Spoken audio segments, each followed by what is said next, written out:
7 years ago today, 12 people gathered at Mother Emanuel AME Church for a Bible study when they welcomed a stranger to worship with them. Those who were here in the Low Country, myself included, will never forget that horrific night. It was hot and humid, a lot like tonight, chaotic. Details trickling out into the early morning hours. People were scared and angry.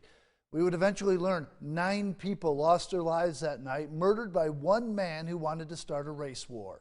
Tonight, News 2's Lexi Moore attended a Bible study where leaders from across the nation and the community came together to honor the lives lost that night.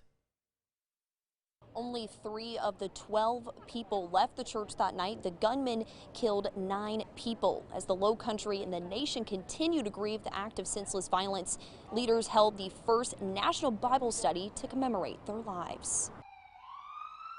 June 17th, 2015, the Holy City, the state of South Carolina, and the country left distraught. But God, we need you. We need you.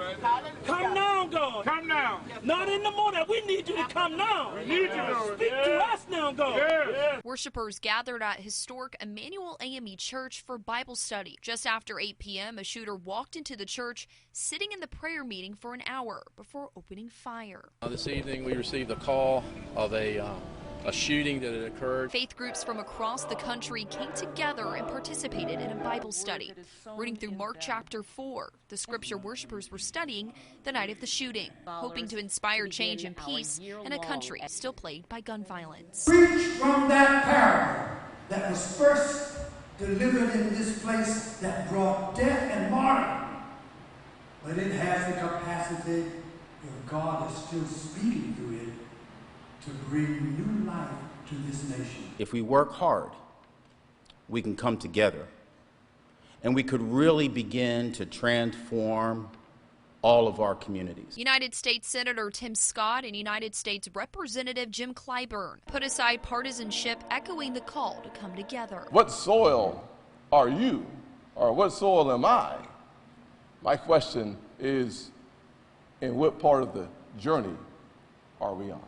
Let's have one national anthem, and let's join together and have one national hymn. Family members of the victims say the grief will last forever, but reading through the scripture is helping them heal and hopefully for a better tomorrow. There is some growth that comes from this.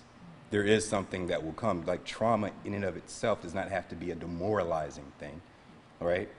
Isn't that what the story of Lot is? Test his will, but the will is there. In Charleston, I'm Lexi Moore, Count on 2.